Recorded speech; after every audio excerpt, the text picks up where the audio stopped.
اعوذ باللہ من الشیطان الرجیم، بسم اللہ الرحمن الرحیم۔ یا ایھا الذین آمنوا اتقوا اللہ وکونوا مع الصادقین۔ سورہ توبہ کی 119 نمبر کی یہ آیت ہے۔ قرآن کریم کی وہ آیات جو مولائے کائنات امیر المومنین علی بن ابی طالب علیہ الصلوۃ والسلام اور تمام دوسرے ائمہ اطہار علیہ الصلوۃ والسلام کی ولایت اور امامت کے اوپر دلالت کرتی ہیں، ان میں سے ایک آیت یہ ہے۔ اس آیت میں خداوند متعال مسلمانوں کو، خاص طور سے متقین کو یعنی مومنین کو تقوی کی دعوت دے رہا ہے کہ تقوی الہی اختیار کرو اور صادقین کے ساتھ ہو جاؤ، یعنی سچوں کے ساتھ ہو جاؤ۔ آپ کو معلوم ہے کہ یہ سورہ براءت یعنی سورہ توبہ کی ایک آیت ہے۔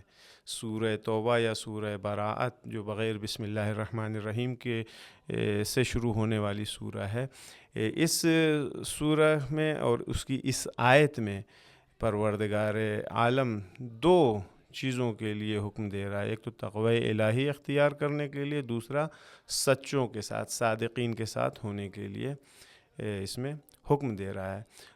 وجہ کیا ہوئی، کیوں اس طرح کی بات پروردگار عالم اس سورہ میں ارشاد فرما رہا ہے؟ اس بات کو سمجھنے کے لیے ضروری ہے کہ اس سورہ کے بیک گراؤنڈ کو ہم دیکھیں کہ اس کا شان نزول کیسا۔ جو سورہ برات ہے، سورہ توبہ ہے، اس کا بیک گراؤنڈ کیا ہے؟ بلکہ بیک گراؤنڈ کو بھی چھوڑیے، آپ خود اس سورہ میں اگر غور و فکر کیجئے گا تو دیکھیے گا کہ اس کے اندر عذاب الہی کی آیات ہیں، مشرکین اور کفار سے برات اور ان سے دوری اختیار کرنے کے لیے کہا گیا ہے۔ یعنی دوسرے لفظوں میں اگر کہیے تو سب کچھ ہرا ہرا نہیں ہمیں دکھائی دے رہا ہے، لہذا اسی بنیاد کے اوپر کہا گیا ہے کہ پروردگار عالم کی بارگاہ میں توبہ کرو۔ انہی مشرکین اور کفار کو یا وہ لوگ جو ان سے اٹیچ ہیں ان سے کہا جا رہا ہے کہ آپ توبہ کیجئے، یا مومنین کو حکم دیا جا رہا ہے کہ اپنے آپ کو ان سے دور رکھیے۔ اس آیت میں پروردگار عالم دو بات کہہ رہا ہے مسلمانوں سے خطاب کر کے کہ تقوی الہی اختیار کرو، یعنی کیا مطلب؟ اللہ سے ڈرو، اللہ سے ڈرو۔ خوب ڈرنے کے بعد کیا کرنا ہے پروردگار عالم؟ جب اللہ کا خوف ہوگا، تقوی الہی تمہارے اندر ہوگا، تو اس کے بعد تم سچوں کے ساتھ ہو جاؤ، مع الصادقین، کونوا مع الصادقین۔ یہ بھی بہت اچھی بات یہاں پہ غور کرنے کی ہے کہ صادقین کے ساتھ ہونے کے لیے کہا گیا ہے۔ تو یہ صادقین کون ہیں؟ سچے کون لوگ ہیں؟ ذہن میں ایک سوال آتا ہے کہ وہ کون سے سچے ہیں؟ آیا جنرل وے میں جتنے بھی سچ بولنے والے ہیں ان کے ساتھ رہنے کے لیے کہا جا رہا ہے، یا کوئی خاص افراد ہیں ان کے لیے کہا جا رہا ہے؟ آیا یہ آیت صرف رسول خدا کے زمانے میں، جس زمانے میں نازل ہوئی تھی، صرف اسی زمانے کے اوپر ڈیپینڈ کر رہی ہے کہ صرف اس زمانے میں ہی کچھ خاص لوگوں کے لیے کہا گیا تھا؟ تو اس خود جب روایات کو آپ مطالعہ کیجئے گا اس آیت کے ذیل میں، تو خود روایت ہے، جناب سلمان فارسی کی روایت ہے رسول خدا صلی اللہ علیہ وآلہ وسلم سے، یہ ہمارے یہاں موجود ہے، بہار الانوار میں بھی یہ ایک روایت موجود ہے کہ رسول خدا نے فرمایا تھا کہ یہ اس آیت کا خطاب تمام مسلمان ہیں، قیامت تک کے مسلمان ہیں، لیکن وہ جو افراد جن کے ساتھ ہونے کے لیے کہا جا رہا ہے، وہ سچے جن کے ساتھ ہونے کے لیے کہا جا رہا ہے، وہ سچے افراد محدود ہیں اور خاص ہیں، لمیٹڈ ہیں۔ اور اس وقت رسول خدا نے فرمایا تھا کہ صادقین سے مراد امیر المومنین علی بن ابی طالب علیہ الصلوۃ والسلام ہے۔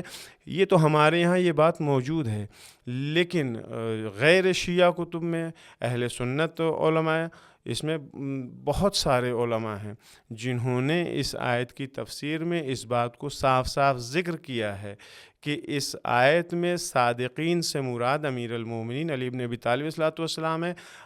حاکم حسکانی نے شواہد التنزیل میں بھی اس بات کو نقل کیا ہے کہ امیر المومنین اور ان کے اہل بیت یعنی ان کی اولادیں، روایات میں خالی یہی نہیں ہے بلکہ بعض روایات ایسی ہیں کہ جس میں ہے کہ محمد صلی اللہ علیہ وآلہ وسلم اور امیر المومنین سلام اللہ علیہ اور علی علیہ الصلوۃ والسلام کے جتنے جانشین ہیں، ائمہ اطہار ہیں، ان کے بعد آنے والے، یہ تمام لوگ صادقین سے مراد ہیں۔ البتہ علماء اہل سنت میں فخر رازی نے ایک ذرا ہٹ کے الگ سے بات کہی ہے. انہوں نے بھی اس چیز کا اعتراف کیا ہے فخر رازی نے کہ صادقین سے مراد معصوم ہیں، یعنی ایسے افراد معصوم میں انہیں کہہ رہا ہوں. البتہ بعد میں اعتراف کیا ہے فخر رازی نے بھی کہا کہ صادقین سے مراد ایسے افراد ہیں جن کے ہاں خطا، نسیان، سہو، گناہ کا کنسپٹ بھی نہ ہو، اور جن کے ہاں یہ چیزیں نہیں پائی جاتی انہی کو ہی معصوم کہا جاتا ہے. معصوم تک تو فخر رازی نے ایکسیپٹ کر لیا ہے کہ صادقین سے مراد معصوم ہیں، لیکن افراد کے اوپر تطبیق دینے میں بیک فٹ کے اوپر آ گئے جناب فخر رازی نے کہا چونکہ یہ بہت مشکل کام ہے کہ ہم کسی کو پوائنٹ آؤٹ کر سکیں، اس میں سے محدود کر دیں، مخصوص کر دیں، لہٰذا پوری امت مسلمہ اس سے مراد ہے. لہٰذا جو لوگ بھی سچ بولتے ہیں یا پوری امت مسلمہ اگر کسی ایک بات کے اوپر متفق ہو جائے، کسی ایک بات کے اوپر ایگری کر لے، تو سب کی ذمہ داری ہے کہ وہ اس کو مانے. لیکن یہ چیز کسی بھی اعتبار سے صحیح نہیں ہے. اس آیت کے کا سب سے بارز، سب سے روشن، سب سے واضح مصداق اگر کوئی ہے تو امیر المومنین علی بن ابی طالب علیہ السلام کی ذات مطہر اور اقدس ہے. السلام علیکم ورحمۃ اللہ وبرکاتہ. ناظرین، امید ہے آج کے درس سے آپ کے علم میں اضافہ ہوا ہوگا. حاضر ہے آج کا سوال. اس آیت میں صادقین یعنی سچوں سے مراد کون لوگ ہیں؟ آپ کے آپشنز ہیں: آپشن اے اصحاب، آپشن بی امت مسلمہ، آپشن سی اہل بیت علیہم السلام، یا آپشن ڈی تابعین. ناظرین، جواب دینے کا صحیح طریقہ یہ ہے: سب سے پہلے اس سوال کے جواب کا صحیح آپشن لکھیے، جیسے اے، بی، سی یا ڈی.